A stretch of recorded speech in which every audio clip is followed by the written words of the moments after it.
question number 24. 882. Oh, that's an 8.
Before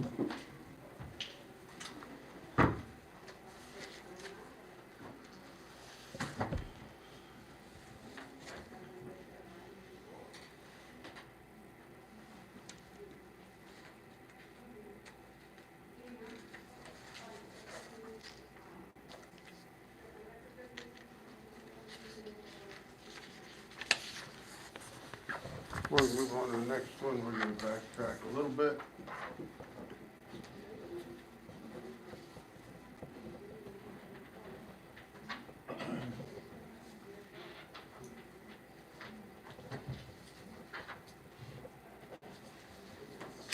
Glad to see you with us today.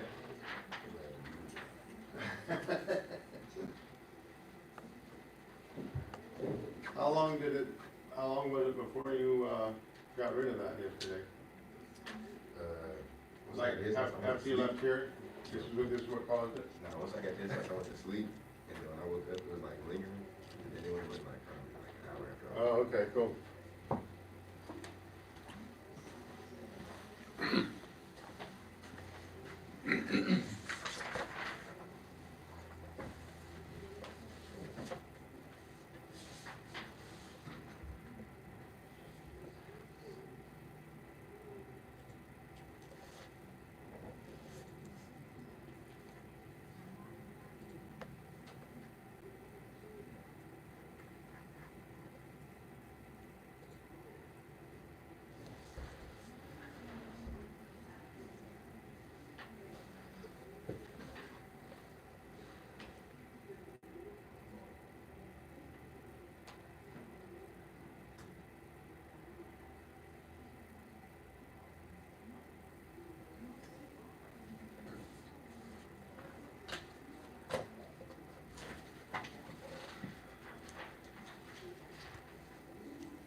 Ready?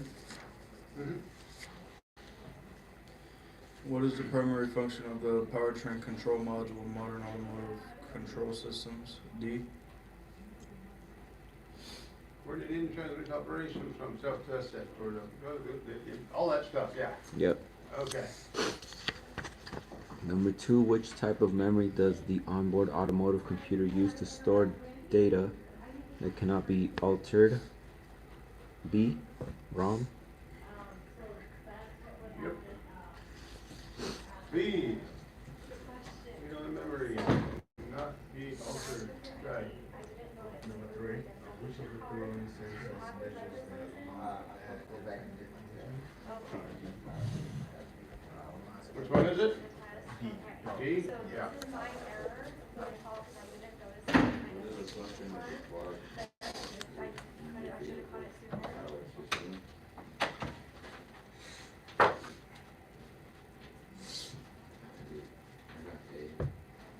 All right.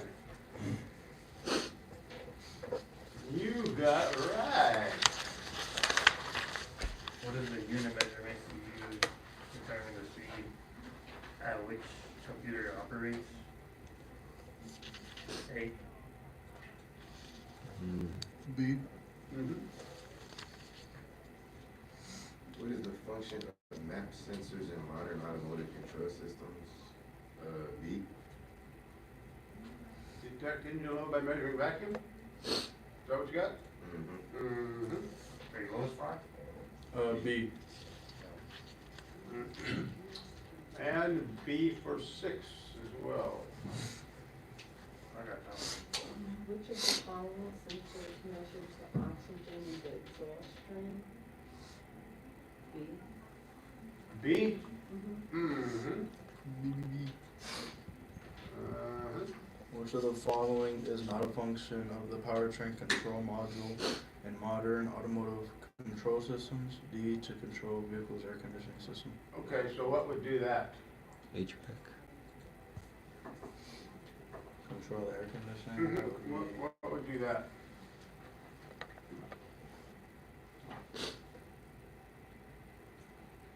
What acronym? ECM? What's that? You guys like what acronym? Yeah, what? D is the right answer. The powertrain control module, PCM, does not control this. What does is what I'm asking. HVAC system? ECM?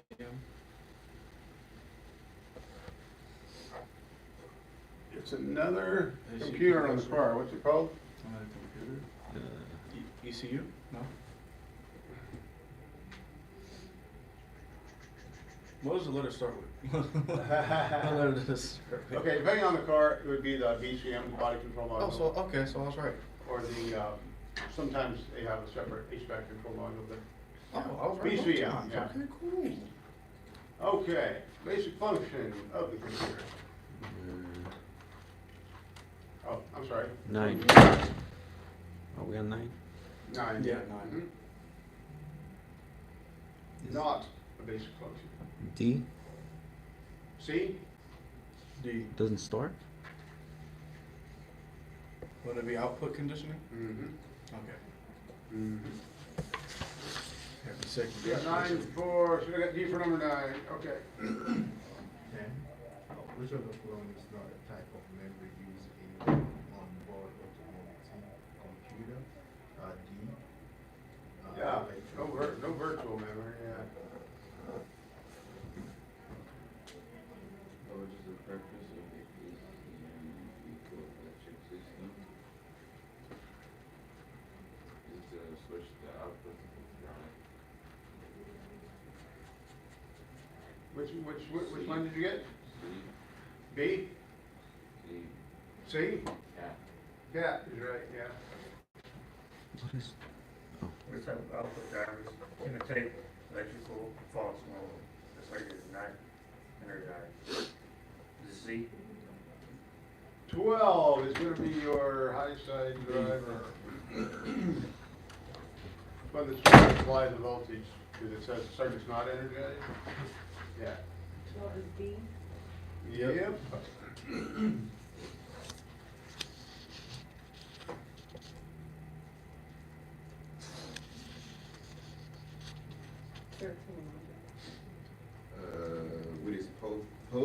pulse width modulation. Is it C? Is it C? Yes. It is. Controlling something using a digital signal. What can it be used for is the next question. D. What Vehicle tires. can PWM be used to control?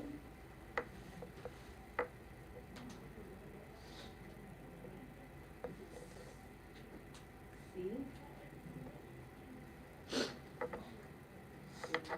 B. I wasn't sure, I think it was, I went with C. Based on duty cycle, right, it's not on or off, it can pulse it and make, so if it was a fan, it could control fan speed or, you know, whatever it wanted to do. So, that is how that works, all right. Who got them all right, anybody? We'll just go with the last chapter, or is this gonna be part of the new chapter? The last one, yeah. I don't know about that. Was B right? No, it was C. C, It yeah, was C, C. yeah, Yep, it was C.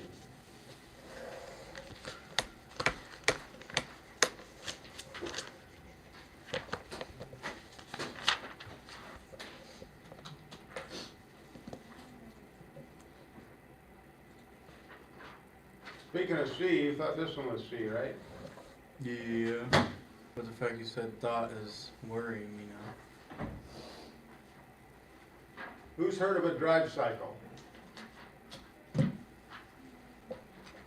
No. Anybody heard of a drive cycle? No. Does anybody know what it is? I'm guessing that's a no as A well. cycle of drive.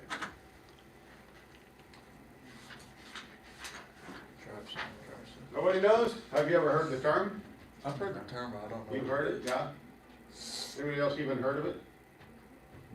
No. No? I've heard of it. Yeah? I've heard of it, Okay. I'm not sure. Isn't that through all the gears or something? Isn't it, It's what? Isn't it like cycling through all the gears? Kinda. I mean, you would have to in order to do it, but, it's more specific than that. is it like, you know, correlated with like when you're driving, it'll be like trip A, trip B, how you drive on each time you're in the car and out of the car? Okay. So, here's what we got. This guy says you have to complete a drive cycle after you place the engine control module. This guy says completing a drive cycle includes driving the vehicle at certain speeds for a specific time. So they're both right, but we still need to know what a drive cycle is in order to understand what's going on here. Hey Siri. Let's say, I'll give you a scenario.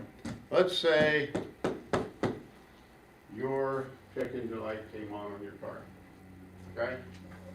You know in this state, or in Clark County, I should say, you have to have a smog test on your car before you can get it registered, okay? Okay. It won't pass if the light's on, right? What keeps you from going home, disconnecting the battery, or putting the scan tool in your car, clearing the code, and taking the car down and get smog? You can't do that, can you? No. What happens if you do? You fail? It's not a fail.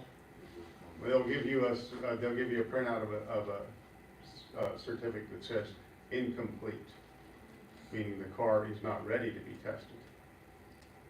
So when you cleared the code, you wiped out all of the emissions monitors. So the reason that they're set up this way is to keep people from doing that. So, okay, your car's got a problem, right? Check engine light's on.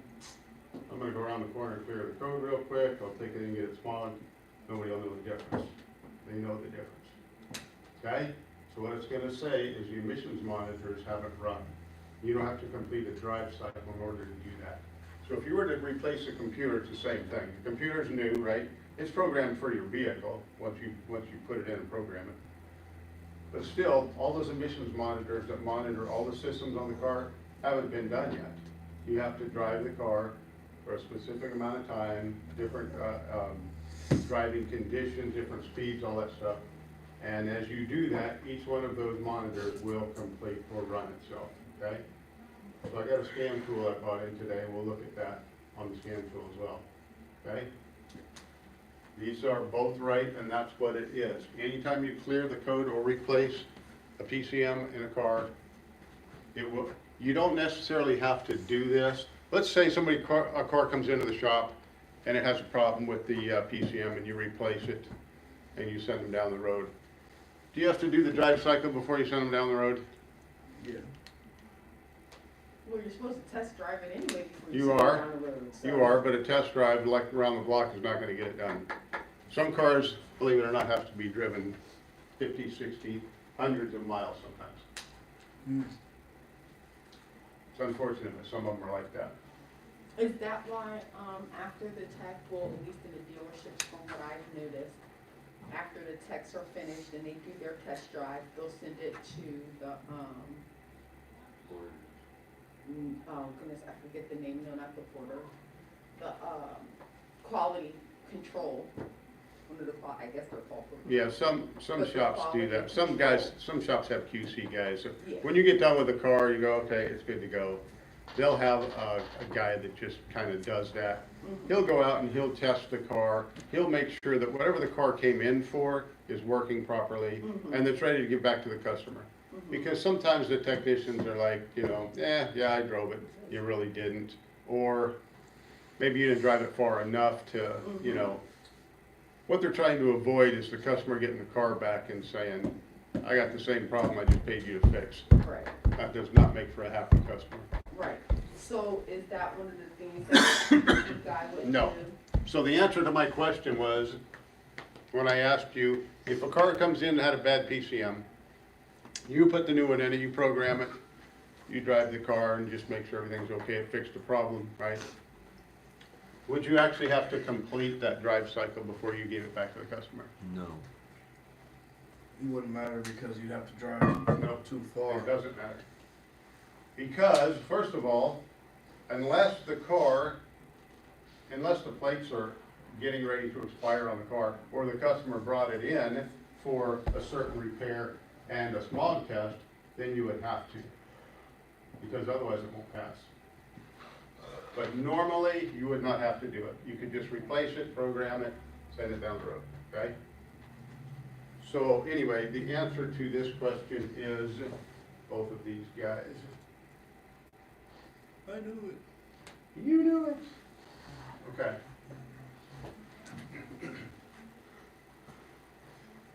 So we're getting a little bit of a head start on our ASC for this last one, but we'll do this periodically over the next 3 weeks to make sure that you guys understand all of these things. Yeah. Would it be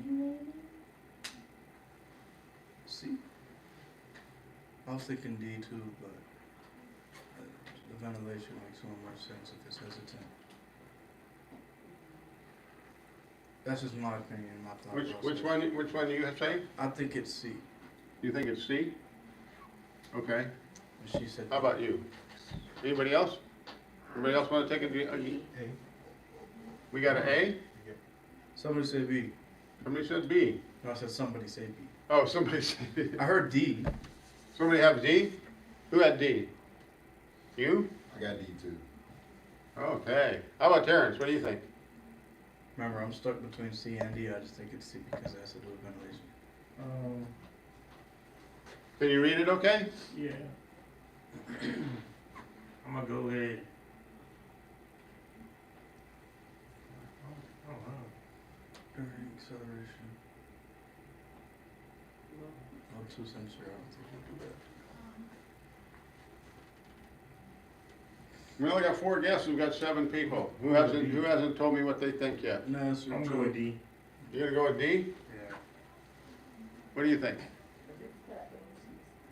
Did you give us a guess? You're going with A? To go with A too. Oh. You're changing your mind? Exhaust No, fan. I don't know, no, I'm not changing, no. Okay, who didn't? Charles, what do you think? Or did you give me? A. I give A. You gave it A. What did you have? A. A? I said C. So 3 A's, 3 D's. And one see. We're still missing somebody. No, that's 7. Is it? Yeah, you just didn't put the third A down. Oh, I didn't, okay. Okay. Acceleration All right. To do gas. Momentary hesitation. You remember when we were looking at the, let's see, which chapter was that? It was chapter 76, I believe.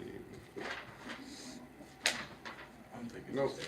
74, where are we at? 75. 75, let's see. That's not showing on that one. But remember we saw a scope pattern for a throttle position sensor, and it showed it going like this as the throttle was being opened, climbing in voltage, Yeah, and then it went, yeah. and then it had a bad spot in it. And then it said, what's wrong with this? And the sensor obviously has a bad spot in it. And then the other part says the vehicle will hesitate when the throttle gets to that opening. Because all of a sudden, the computer doesn't think the throttle's open anymore. It thinks you let off the throttle. So the car's gonna kind of give it a, not gonna go for a second, right? Gonna momentary hesitation. Momentary hesitation on acceleration. My D's were right. I should have went with D the first half. Who were my D's? Now we got 3 of them for some reason, right? We did have 3 of them. It was Did 3 we? B's, 3 A's, Oh, okay. 1 C. Okay. I was all by myself. You was all by yourself. Because I was wrong. All right. A 4-cylinder EFI engine has an engine code indicating insufficient EGR flow. The EGR solenoid has been tested and found to be faulty. This causes High NOx emissions. What is it? D. High NOx emissions. D.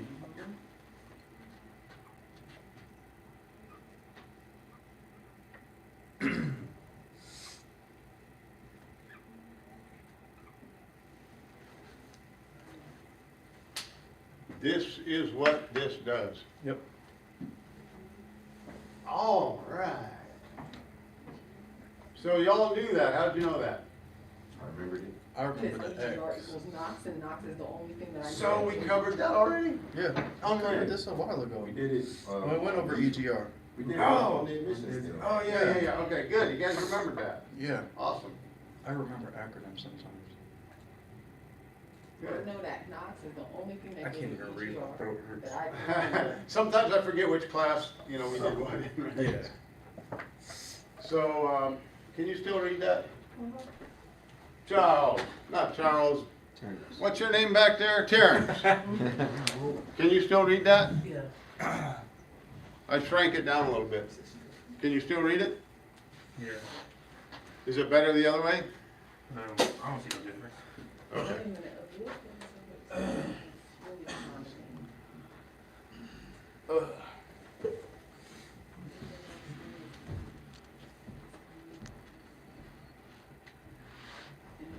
Both.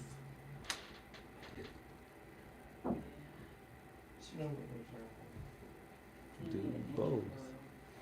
And fuel economy. Variable valve solenoid, that is this guy right here. If there's a contaminated Yeah, engine both. oil, doesn't that like, That would make the engine work harder. yeah. So what does this thing do? This is your variable valve timing oil control solenoid that they're talking about. It says it's commanded on, meaning you're taking the scan tool and you're telling this thing to operate. Okay, And it says there's no change in engine operation. Should there be? yeah. If Okay. you turn it on, you'll This see- guy says to inspect the valve system's oil control valve, meaning this guy right here. Pull it out and inspect it. Does it look good? Or test it, whatever, right? Make sure the screen's not broken, make sure it doesn't have any crap in it. Make sure it actually operates. Yeah, do. Ohm test it. Okay, so he says to do that. Yeah. The other guy says contaminated engine oil could result in this condition. Could, yes. It can get thicker and make the engine work harder. Okay, Yeah, so both of them? Yeah. yeah. Just so you know, if you ever have a Shit. trouble code in a vehicle, car comes in and it has a trouble code for an oil or a variable valve timing issue with a solenoid or whatever, first thing you're gonna do, pull the dipstick. Check the oil level and condition, okay? It's the first thing you're gonna do. Don't be chasing your tail trying to, figure out what's wrong with it when it might just be low on oil.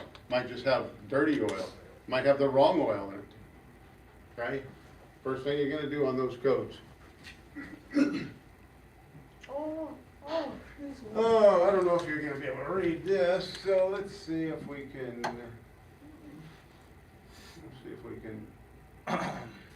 up this. Can we see the question so we know what we're looking for? Let's see the question. This engine has the engine in the diagram above. Okay. A sequential, can you go Coil back down to the 1, questions, 2, please? 3, 4. Multi-point fuel. They're just asking you what type of wastewater. ignition system this has, is all they're asking. Am I in yellow? It should be very easy to figure out. Injector, engine fan. Scroll up a little more. I mean up. I'm gonna have to drop this down so I can see it all right. Can't play, can't.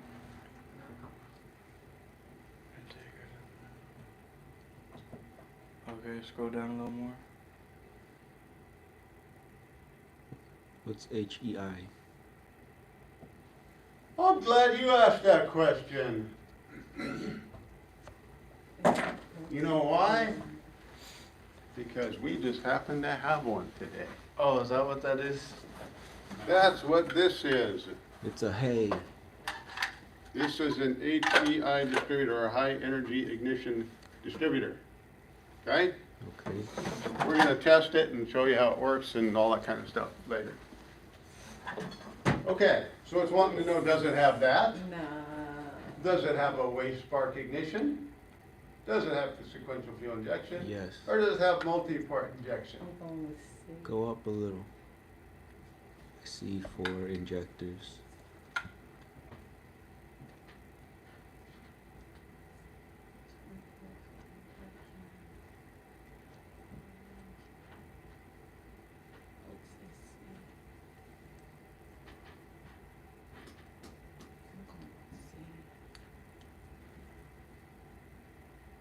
Okay. First of all, let's figure out if it has an HEI distributor. It doesn't look like Would it say? it. Yeah.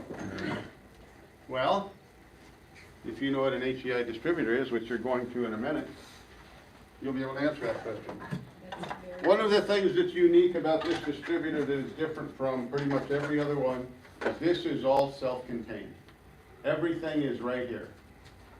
Ignition coil, pickup coil, the module, everything is right here. Mm. All it takes to make this work is one power wire. Mm. That's all it needs, okay? So, the ignition coil is inside here, underneath this cap, okay? So, how many ignition coils does an HEI distributor have? One. One. How many does this have? Okay, so you can get rid of that possibility, right? So waste spark ignition system. If it was a waste spark ignition system, how many coils would it have?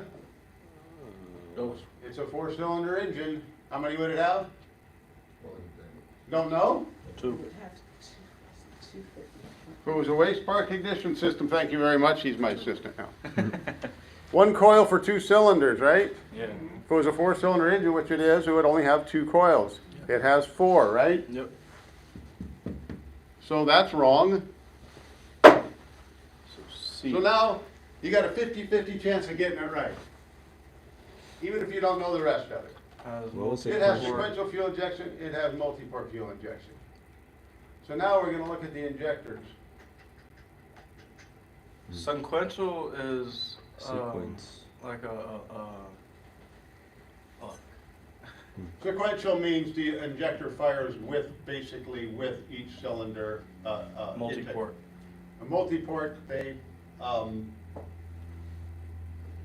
see, is that what it's asking, multi-port? Yeah, okay. So.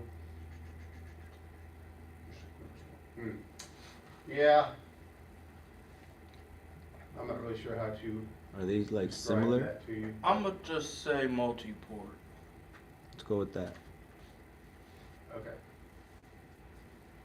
Is that what you're going with? Yeah, because they're individual. Ooh, It's we're C then. wrong. Yeah. Oh. Okay. So let's see why, right?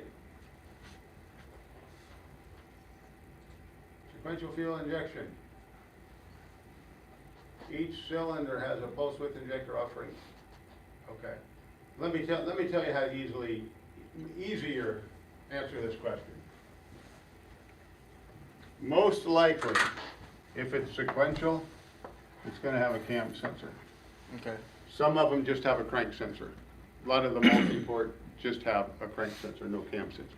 Cam sensor is used for sequential, okay? It needs to know where the cam is in order for it to be able to sequentially fire the injector. All right.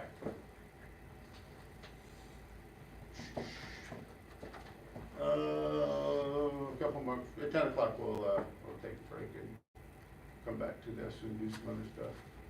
Okay.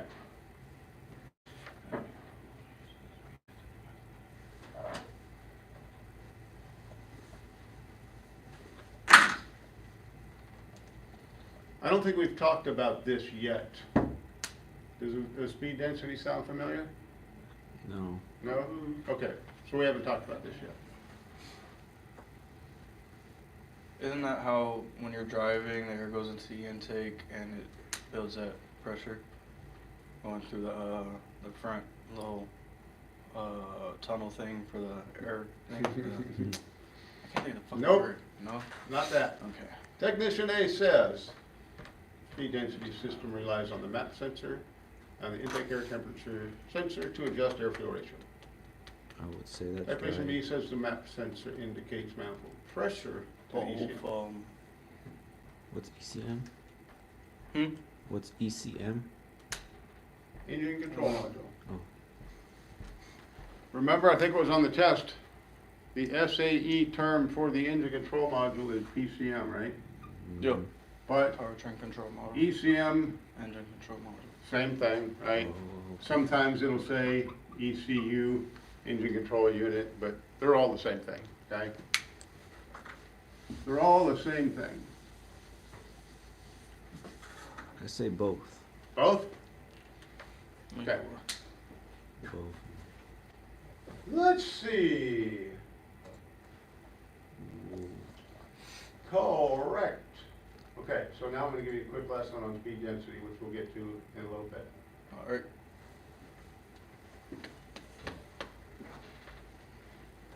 I probably told you this story a little bit before, but when mass airflow sensors first came out on cars years ago, they were horrible.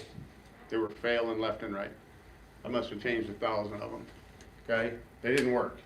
They just hadn't figured it out yet. So they decided to take them off of the car and just use a MAP sensor, no mass airflow sensor. They called that the speed density system because it did not measure airflow going into the engine, okay? So, did it rely on the MAP sensor and intake air temperature? Yeah, because there was no mass airflow sensor on it, okay? Okay. MAP sensor indicates manifold pressure or vacuum, both, yes. Okay, we'll do one more and then we'll take a break. Misfire number 3, what's a COP ignition? Coefficient. Cover on plug. Oh, that. Yeah. Yeah. He's right. He's right. COP, coil unplug, right? Coil. That means it has 1 coil per cylinder, right? Yeah. Okay. Misfire number 3, voltage test. Coils plug.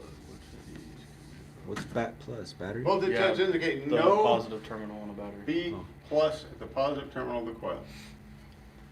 Should you have battery power in the positive terminal of the coil? Yeah. You better, or that coil's not gonna work, right? So an open between a coil and a 12-volt source. That's what I would go for. Cause if there's no voltage. Yeah, if No there's a resistance, voltage. there would be some voltage. Yeah. Okay. I don't see why a Okay. leak would cause no voltage. You're thinking on the right track, okay? OBT to enhance evaporative emissions monitor has illuminated the check engine light and set fault code P0457 indicating a gross leak has been detected. Which of the following is most likely this leak? Okay. What do we If need? the ASE test asks you a question about a specific trouble code, it's gonna tell you what it is, Oh, okay? It says, it has a P0457. It doesn't expect you to know what that is. It's gonna tell you. Indicates a gross leak in the evap system, okay? That's what the code means. So they're gonna give you the definition of it, all right? Which one of these is most likely? I would say evap, maybe D, because if the full filler cap is loose, that can let too much air in. I'm gonna say gross leak. B. What's my back row think? I think D. You got D? Terrence, what you got?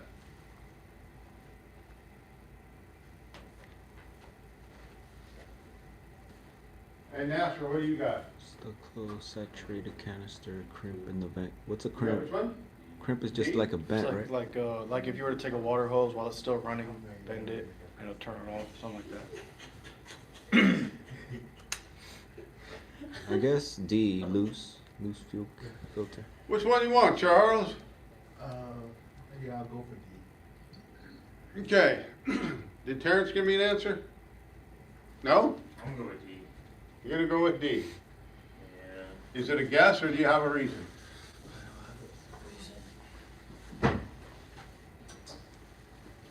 No That reason? doesn't make any sense. That's just stuck closed, purge valve. Because it's a gross leak. Why That would- means there is a leak in the evap system somewhere. Now, if there's a leak in the evap system, are you gonna see the leak? No. No. Okay, it's just evaporative emissions. You're not gonna like see anything on the ground, right? Yeah. It's just a, you know, gas fumes escaping. Okay, your evap system contains those, burns it so it doesn't escape into the atmosphere, right? So let me tell you something right now. If you ever get a trouble code for an evap system leak, this is the first thing you're gonna do. Ooh, we got it. Okay? I don't care what the code is for, if it says evap system leak, which there's several codes for that. First thing you're gonna do, check the gas cap. Takes you 2 seconds, and if that's all it was, you're gonna be mad if you spend an hour trying to figure this out and it just had, the person left the gas cap sitting on the pump, or they didn't tighten it, or the cap is bad, okay? First thing you're gonna do. All right. See you in 15 minutes.